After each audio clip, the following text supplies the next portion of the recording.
에코프로 주주분들 그리고 제 영상 처음 클릭해주신 신규 시청자분들 트레이더 수급대장 인사드립니다. 반갑습니다. 이 영상을 계속 보셨던 분들이라 그러면 지금 현재 에코프로가 개별적인 이슈를 가지고 온 거는 아니지만 어쨌든 코스닥 대장급 종목 즉 코스닥 지수를 끌고 올라갈 수 있는 종목으로서 지금 지수바를 받고 있는 와중에 그 와중에 계속 했으면 좋겠다라고 말씀드렸던 미션을 지금 하고 있습니다. 미션을 성공했다라고는 말 못하죠. 왜냐하면 이동평균선 돌파를 하는 거를 기대했는데 어쨌든 지금 돌파 시도를 하고 있는 와중이니까 그렇게 볼 수가 있습니다. 근데 이제 재밌게도 제가 바로 전날에 에코프로 영상에서 지수가 반등이 나와야 된다라고 말씀을 드렸는데 지금 반등이 나오고 있죠. 참 신기하게도 타이밍이 맞아서 참 감사할 따름입니다. 어쨌든 간에 왜 올라왔는지를 알아야 이 상승이 지속될 수 있을지 없을지를 판단을 조금이라도 해볼 수가 있겠죠. 여러분들도 동의하시죠? 그럼 지금부터 12년차 트레이더 다운 분석 들어갈 테니까 여러분들도 끝까지 집중하시기 바랍니다. 그리고 이제 타점 신호 지금같이 시장이 어지러지를 하니까 많은 요청이 있어요. 어디서 매수해야 될지 어디서 매도해야 될지 일단 그런 거 영상 다 보시고 선택하시면 된다라고 말씀을 드립니다. 그리고 제가 야심차게 준비한 이벤트도 뒤쪽에다가 써놨으니까 그것까지 꼭 다 보세요. 자, 일단은 시장이 제가 어떤 식으로 예상했었는지 잠깐만 보신다 그랬을 때 코스닥 같은 경우에도 7월 30날 영상 2008년도 금융위기 잠깐만 보실게요. 금융위기 그리고 2020년도 이때가 아마 그 미중 무역전쟁인가 아마 그랬을 텐데 하여튼 그러고 그 다음에 지금 또 이렇게 똑같이 떨어진 건데 지금 보시면은 전저점을 그냥 우습게 떨어뜨린 상태지만 이전에도 봤을 때 떨어뜨리고 반등 떨어뜨리고 반등 떨어뜨리고 급반등이 나오거든요. 지금 보시면은 어느 정도 600포인트라는 곳을 지금 지켜주고 있다가 쭉 떨어졌기 때문에 여기서 급반등이 한번 나와줘야 됩니다. 그 다음에 다시 떨어지는 한이 있더라도 일단 요거는 해야 된다 이거죠. 이렇게 말씀을 드렸고 확인 한번 해본다 그랬을 때 지금 멋지게 반등을 성공을 했습니다. 근데 이제 보셨을 때 얘도 이동평균선 돌파를 해야 되네 라는 거 딱 감이 오시죠? 에코프로는 지금 현재 이동평균선하고 마주친 상황이고 코스닥 같은 경우에는 아직도 멀었기 때문에 일단은 코스닥이 이동평균선에 닿으려고 한다. 그러면 에코프로 같은 경우에는 뚫었을 확률이 좀 있겠죠. 그래서 그런 부분들이 좀 긍정적이다라고 될 수가 있는데 사실 지금 강하게 올라갔던 종목들 중에서 하락하면서 지금 다시 반등을 하지 못하고 있는 종목들이 지금 전부 다 같은 패턴입니다. 근데 그래도 괜찮은 게 뭐냐? 코스피 대장 종목이라고 했을 때는 삼성전자잖아요. 얘도 지금 보시면 이동평균선 이제 터치했어요. 이제 터치한 거 보이시죠? 그리고 SK하이닉스 같은 경우에도 보시면은 참 재밌는 게 일봉 10선 이거 잘 안 건드리거든요. 이건 그냥 무시해도 되는 애들인데 보시면 돌파를 계속 못해. 그러더니 결국에는 지금처럼 지수를 10% 이상 끌어올리는데도 불구하고 물론 SK하이닉스 빠르겠지만 그럼에도 불구하고 지금 못 들고 있단 말입니다. 그래서 일단 시장 전체적인 반등이 와줘야만 에코프로 같은 경우에도 조금 더 돌렸구나라고 조금 더 안도할 수 있는 그런 패턴이 나올 수가 있다라는 거를 기대를 할 수가 있어요. 자, 그러면 코스피 코스닥이 일단 전부 다 돌려야 되겠구나. 여기까지 이해되셨나요? 그러면 왜 올라갔는지를 조금 파악을 해봐야 되는데 제가 이거 전일 영상에서 다 풀어드렸는데 지금 이제 그게 중요한 게 아니라 시간도 없으니까 말로 다시 말씀드린다 그러면 사실 에코플러는 배터리 관련 종목이고 ESS까지 있는 상태죠. 거기다 나트륨 배터리까지 해가지고 중국 쪽 관련 뉴스 제가 지난번 영상에서 보여드렸었는데 어쨌든 이게 왜 필요합니까? 분명히 ESS는 신재생 에너지 때문에 되는 거고 전기차, 즉 차가 많이 팔린다라는 거는 일단 경제 활동이 올라간다라는 거고 그다음에 뭐 나트륨 배터리 같은 경우에는 얘네도 살아남기 위한 미래 투자죠. 근데 결론적으로 어쨌든 이거를 지금 다 하고 있는 것 중에 하나가 사람이 에너지에 대한 갈망이 있는 것도 맞지만 이 에너지를 갖다 쏟아 부어가지고 지금 하고 있는 것 중에 가장 큰 사업이 당연히 AI 쪽입니다. 근데 이 AI 쪽에 애들이 천문학적인 돈을 투자를 했어. 근데 그거를 회수를 못할 것 같아. 100조를 막 투자했다고 막 하니까 야 이거 니네 오버하는 거 아니야? 라고 생각을 했는데 여기에 오버 아니다. 너네 입 다물어라 라고 한 애들이 누구야? 마이크로소프트. 이틀 전에 아니죠 어제 새벽이지.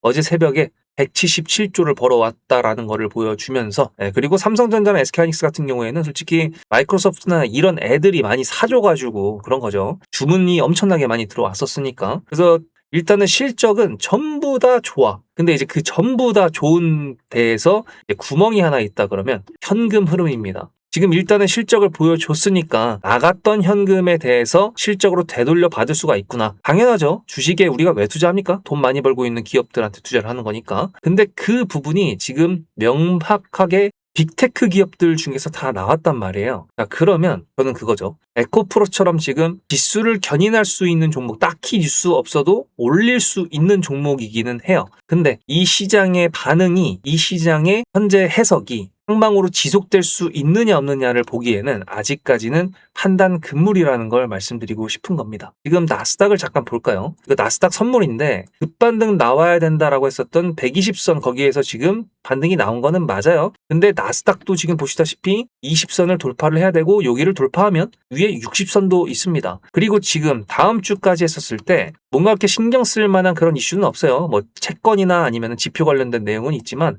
개인 투자자들 중에서 그런 것까지 신경 쓰는 사람은 거의 없죠. 저 같은 사람들 빼고. 그래서 일단은 무시해도 되는 것들이 좀 있긴 한데 다만 전쟁 관련된 이슈는 이제 계속 팔로우업을 해야겠죠. 이거를 지정학적 리스크라고 하죠. 이 지정학적 리스크는 오일을 보면서 제가 또 이제 중간중간에 저는 매체를 다 보고 있으니까 말씀드릴 수 있겠지만 지금 이 반등이 예를 들어 지속이 된다라고 한다 그러면 요 앞에서 한번 보여줬던 행보가 한 번 더 나올 수도 있다라는 것까지는 기대할 수 있습니다. 왜? 어차피 지금 반등이 나왔으니까 여기서 계속 간다. 그러면 이때랑 똑같은 거예요. 얘네 실제로 미사일을 주고받으면서 사람이 죽어나가고 있었을 때 나스닥이 개무시하고 그냥 올린 거거든요. 삼성전자, SK하이닉스 300만 원, 30만 원 넘게 갔었을 때 그때가 이때잖아요. 그러면 지금 요때도 전쟁 관련된 이슈 계속 지속적으로 있는 상태에서 지금 기업들의 실적 파티가 이어진다 그랬을 때 그러면 조금 더 기대해 볼 수는 있겠구나. 일단 그런 기대감 정도는 지금은 가져도 된다. 하지만 그 기대감이 월요일날 봤는데 바로 꼬꾸라진다거나 화요일날 봤는데 바로 꼬꾸라진다 그러면 다시 또 냉정해져야겠죠. 네, 어쨌든 지금 현재로서는 에코프로가 추세를 전환해주는 과정이다 보니까 그런 부분들까지 조금 더 기대를 해보는 거고 거기다가 지금 코스피 종목들 ETF 7월 31일인 지금 금요일부터 제한이 시작된 거 알고 계시죠? 그래서 얘네들이 옆으로 횡보를 한다 그랬을 때 그 자금들이 코스닥으로 좀 들어오면 좋을 것 같은데 일단은 코스피에 집중된 거는 맞는 것 같습니다. 아무래도 지금 현재 촬영하고 있는 시간 당시에 개인들이 거의 8조 8천억 원을 팔아새끼고 있는데 외인들이 그거를 8조 2천억 원을 받고 있는 것처럼 일단은 코스피 쪽으로 좀 아직까지는 쏠림 현상이 있을 것 같고 만약에 이제 코스닥이 움직인다라고 한다 그러면 유력하게 개별적인 이슈가 없다 하더라도 코스닥 시총 상위 종목들인 이런 종목들이 움직일 가능성이 저는 더 높다라고 보고 있기 때문에 그래서 그런 부분들은 긍정적이다라고 말씀을 드립니다. 따라서 영상을 여러분들 놓치지 마시고요. 시장 전체를 다 봐야 되니까 그리고 이제 타점 신호 어디서 매수를 하고 어디서 매도를 해야 되는 건지 그런 부분들 차트를 돌릴 때 매수를 잘 하고 그다음에 이럴 때 매도를 하고 이런 식으로 하면 좋겠죠. 그러다 보면은 저는 어차피 계속 매수 매도를 반복하다 보니까 여러분들께서 매수가가 어딘지는 모르겠지만 여러분들의 매수가 근처에서도 시장에 맞춰서 대응을 할 때가 당연히 오겠죠. 그럼 여러분들께서도 타점 신호를 놓치면 안 될 거라고 말씀드리고 싶습니다. 문자로 수급이라고 위에 보이시는 핸드폰 번호로 문자 한 통만 보내시면 되시고 저도 이제 돈 받지 않습니다. 그리고 강요하지도 않아요. 짜치게 그런 거 안 합니다. 대신에 돌아봤을 때 후회하지 않는 게 개인 투자자들이 가져야 할 타점의 정의라고 생각한다 그러면 여러분들께서 제가 지금 영상에서 말씀드렸던 부분도 제가 보고 있는 것들의 극히 일부분인데 이 정도라도 보신다 그러면 상관이 없습니다. 근데 제가 말씀드렸던 일부분의 일부분도 확인을 안 하시는 분들이라고 한다 그러면 필요하실 거라고 생각하니까 말씀드리는 겁니다. 근데 저도 1년 넘게 유튜브를 하다 보니까 많은 분들께서 세력이란 존재, 세력주에 대해서 많이들 궁금해 하시는데요. 특히 삼성전자나 SK하이닉스 같은 경우에는 1,500조가 넘는 시가총액을 가진 애들이다 보니까 이거는 세력이 핸들링 한다 만다를 떠나는 건데 무슨 세력주냐라고 하시는 분들이 계시는데 저는 그거에 대해서 이렇게 말씀드리고 싶습니다. 세력이라는 거는 추상적인 존재입니다. 확인되지 않는 애들인데 어쨌든 주식에 가장 기본적인 정의로 봤을 때 내가 100주를 사고 싶을 때 누군가가 100주를 매도에 걸어놓지 않는다 그러면 나는 살 수가 없어요. 따라서 누군가가 사고 누군가가 매도하고 누군가가 팔고 누군가가 사고 이렇게 돼야 되는 게 가장 기본적인 주식의 룰입니다. 근데 주가가 끌어올라 가려면은 어쨌든 매도하려고 하는 사람들보다 매수해야 되는 사람들이 더 많아야 되거든요. 근데 그게 하나의 목적성이라고 가정을 했을 때 그 목적성을 가지고 움직이는 애들이 세력이라고 저는 보고 있는 거고 그게 기관이 될 수도 있고 외인 될 수도 있고 혹은 개인 창구가 될 수도 있기 때문에 주가가 내려올 때 어떤 특정 가격대를 지켜준다, 즉 지지선을 만들어준다라는 거는 세력이 아직도 있다 아직도 얘는 세력주구나. 그렇게 이해하면 된다라고 여러분들한테 좀 간단하게 정리해드리고 싶습니다. 근데 주가가 올라갈 때는 세력이고 뭐고 필요 없다. 그냥 올라가니까 나이스라고 생각하시는 분들이 많으신 것 같아요. 뭐 당연하죠. 일단 수익 내면 장땡이니까. 근데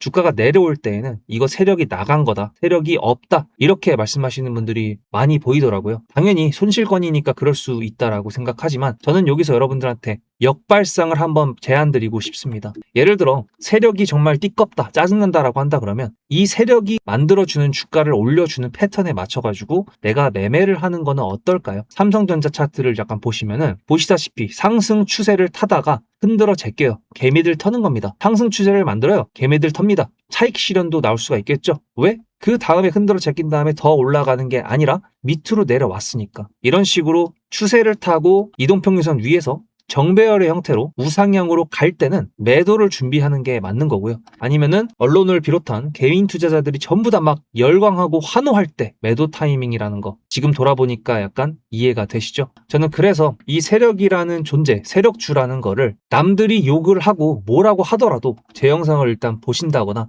타점 신호를 받으시는 분들이라고 한다면 오히려 역발상, 세력주에 대해서 이해하고 우리가 그거에 맞춰서 매매 전략을 가져가보자. 저는 그거를 키포인트로 말씀드리고 싶었습니다. 그게 바로 영상에서 커버칠 수 없는 순간순간에 찾아오는 타점이라고 생각을 합니다. 거기에 제가 영상에 증거가 다 있기 때문에 제 말의 무게를 조금만 더 실어보도록 하겠습니다. 저는 남들이 관심 없을 때 매수를 해서 남들이 환호할 때 매도해야 된다라고 말씀을 드렸죠. 영상을 하니까 당연히 증거가 남아있겠죠. 지금 보여드리는 거는 2025년도 6월 4일 날 제가 대한전선 영상을 올려드렸던 거였는데 여기 잠깐 보시면은 분봉상 봤을 때 이렇게 요 정도 여기서 매수를 했거든요. 여기. 그래서 이게 얼마냐면 12,650원이거든요.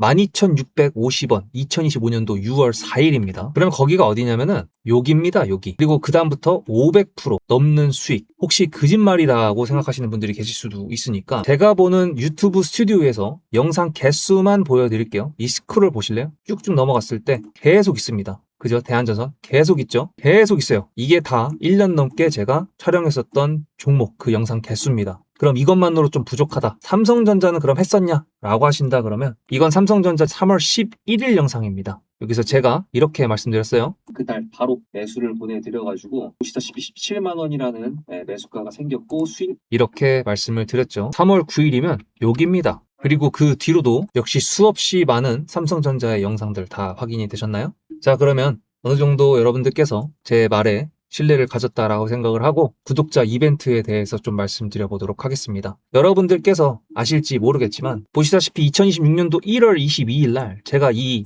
나사 아르테미스 달 탐사선 거기에 나라스페이스의 K 라드큐브라는 위성이 실린다라는 거를 말씀을 드렸습니다. 이게 1월 22일이고요. 제가 여기서 뭐라 그랬었냐면 아르테미스 호에 이 위성이 실린다라는 거기 때문에 이건 지금 우리나라에서는 별로 관심이 없는 것 같은데 전 세계에서 지금 관심을 가지고 있습니다. 그렇게 말씀을 드렸죠. 1월 22일 날 차트를 잠깐 보면은 이날입니다. 근데 제가 한국 사람들 별로 관심 없다라고 말씀드렸던 거 기억나시나요? 다음 영상을 보시면 1월 29일 영상입니다. 이렇게 나사 유인 달 탐사선 첫 동의 아르테미스 2호 탑재 확정이라는 뉴스가 나왔다라는 걸 보여드렸고요. 29일에는 이렇게 최고가라고 볼 수가 있겠죠. 제가 이걸 왜 보여드리냐면 구독자 이벤트는 이걸로 정했기 때문에 그렇습니다. 삼성전자든 SK하이닉스든 중요하게 뉴스가 이미 작은 언론사에서 나왔을 때가 있고 그 뉴스가 다음에 폭발적인 상승을 만들어주는 키포인트로 쓰일 때가 분명히 있습니다. 그거에 대한 예시가 사실 대기업한테 해당이 안 될 것 같다라고 생각하시는 분들이 계실 것 같아가지고 이것까지 보여드린다 그러면 삼성전자랑 SK하이닉스랑 그리고 LG전자 6월 초에 얼마나 많이 올라갔습니까? 그죠? 이게 왜 올라갔죠? 젠슨왕이 한국에 방문을 했었죠. 그때가 이제 뉴스를 본다 그러면 보시다시피 6월 5일입니다. 이렇게 삼겹살을 먹었다라고 했었는데 문제는 뭐냐? 이게 과연 6월 5일, 6월 4일, 6월 3일 이때 나왔을까요? 아닙니다. 작은 언론사에서는 미리 나왔었고요. 제가 그거를 이렇게 미리 5월 29일 날 최초 보도였습니다. 요거를 제가 보여드리면서 여기 보세요. 어딥니까? 주간 한국. 작은 언론사 맞죠? 이렇게 미리 알고 있었기 때문에 미리 매수를 할 수 있었고 그것 때문에 LG전자가 상한가를 2번 갈 줄은 몰랐지만 삼성전자도 저렇게 올라갈지는 몰랐지만 어쨌든 미리 알 수 있었다라는 걸 보여드리는 거고 한 발 더 나아가서 5월 28일 날 그 전에는 GTC 즉 젠슨항의 행보를 저는 계속 위치 추적을 하고 있었습니다. 뉴스를 보면서. 그렇기 때문에 가능하다라고 말씀을 드린 거예요. 문자로 수급이 아니라 종목명을 보내시면 지금 현재 주가에 적용이 되지는 않았지만 앞으로 나올 수 있는 뉴스